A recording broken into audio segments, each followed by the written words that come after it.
Let's discuss success rates. So, before we kind of go any further along in this course, I want you to start projecting your success. Meaning, let's do some math. Let's plan ahead for proposals, meetings that we're going to have, and what should all come out of that. And we're going to do some calculations and have a look at it because I don't want you to submit a couple proposals and not get any meetings and think that you're doing anything wrong. On the other hand, if you submit 200 proposals and you never hear back from anybody, that's alarming too. So I want to show you what sort of successes you should have along the way.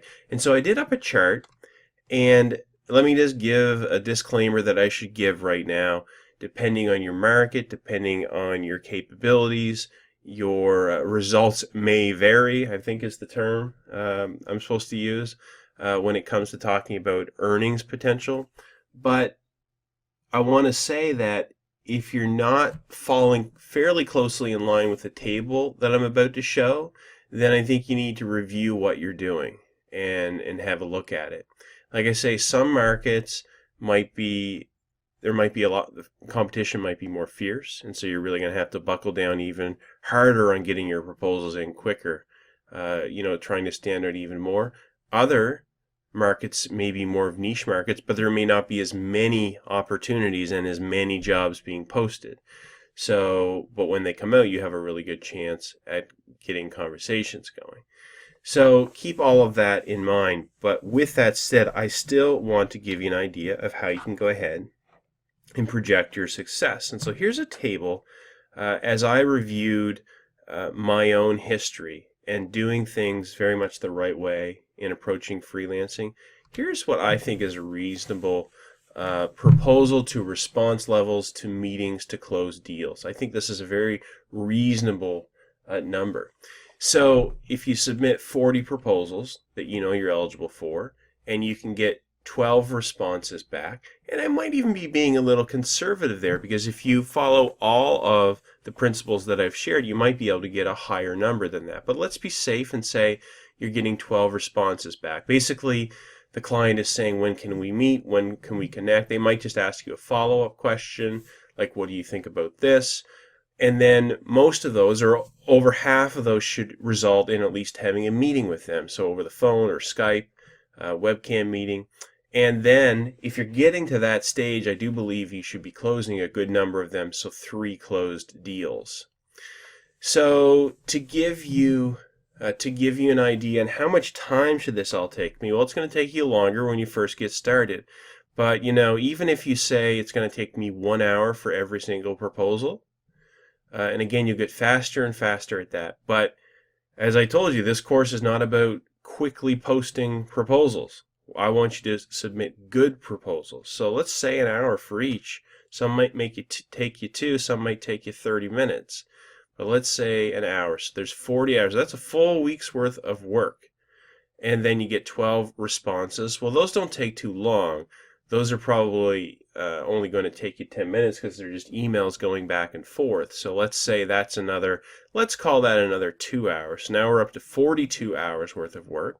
And then you have 7 meetings. Let's say that that's going to take you 7 hours. It probably won't, but and let's round it up and say now you've got 50 hours worth of work.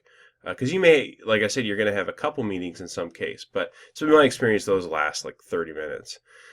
And then so we're around 50 hours, and then you end up with 3 closed deals out of that. So you want to think about that. Okay, if I'm going to put 50 hours plus into getting 3 deals, maybe I shouldn't be bidding for $50 jobs. So that's one thing to think about. But what if you land 2 long-term jobs where they're 20 hours a week? Then all of a sudden you've got full-time work and you put in about 50 hours to get it. That is well worth it. Or it could be somewhere in the middle. And then the following week you're going to do 10 proposals and because you're working some, and so you eventually do enough work which it will trickle down to full-time freelancing if that's what you're looking for. It may not be. Maybe you just want part-time freelancing. So you can see though that these numbers are not crazy, but it also kind of drives home the point. Don't be careful about spending too much of your time on tiny jobs. I do caution against that. Now, some markets may lend themselves more towards transactional work where it's a project and you're not going to get any ongoing work with it. Well, then maybe you want to look at $500 to $1,000 projects. Maybe you get so good at writing these proposals that $200 or $300 projects like writing articles or things like that, or simple web design or some programming editing, you'll find your niche and the types of jobs you like to put proposals on, the ones you like to talk about the most, and the ones that you're best at closing. But always keep this in mind in projecting your success, projecting the amount of time investment it's going to take you to get the work, and then of course be thinking about how much of your time you want to spend working. But to me, looking at this table, it should be very exciting to you that, with 50 hours of work, I could have a thriving freelancing business. So basically, you put one good week in, and the following week you could be closing business. It's not unreasonable at all. Sometimes some of the bigger opportunities, you'll start having meetings and it may take a few weeks for it to finally pan out, because sometimes these guys are a little bit procrastinators, some clients, but you'll know when good things are happening. So I'm excited for you, knowing that if you follow this process, you're going to have success. I absolutely believe that. And full-time freelancing could be much closer than you think. It doesn't have to be something that's way off 2 years down the road. It doesn't have to be. You dive into this, you get really good at it really fast. There's so many clients looking to fill so much opportunity. I hear people complain about the economy and people not having jobs, and for some reason, most people don't even give this approach a thought. So I'll go off on a little soliloquy here. There's traditional jobs, which people go out and they look in their community and they look on the classifieds online or even in newspapers, and they'll go look for work and they'll put their resume in, and once in a while they'll get an interview and they'll go into the interview and they might get the job.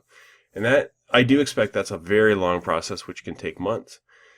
At the same time, there's people, and often there's not even one job in your particular market for the work you do in your city or in your town.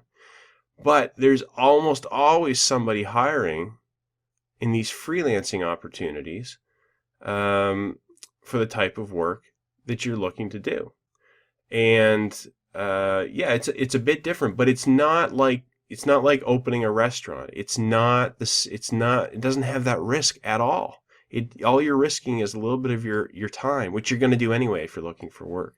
So I really believe it's almost a great unknown secret, and it's not like starting an online business or an internet business at all. It's people looking to find other people that can do work for them and pay them real money.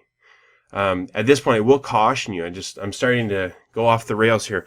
I will caution you on these freelance websites that there will occasionally be these kind of make money online. We pay commission only. Just avoid those people. Don't waste your time with that. Those opportunities are a dime a dozen. They're everywhere. So if you're looking for that kind of opportunity, no need to go on freelance websites to find it. Like home-based businesses and things. Just look for real work, people that have real money that are willing to pay you. I always think if someone's not willing to pay me for my time, what value is that? I don't need them in that case. Okay, so there you go. Success rates, projecting success, and I'm really excited. I think if you look at this, you should be excited too, and use it as you get started to gauge if things are going correctly or not. So like I said, if you submit 100 proposals and you haven't heard back from anybody, that's a problem. In fact, I would say if you submit 10 proposals and you haven't gotten one reply, then you're probably doing something that's not correct. Certainly if you've got up to 10 proposals and you're not even hearing a response from anyone, there's probably an issue there. And you need to go back and review the looking for jobs, jobs to avoid, and how to write your proposals. So all of those things. All right, so here's to your success, and we'll do the next lesson in the next video.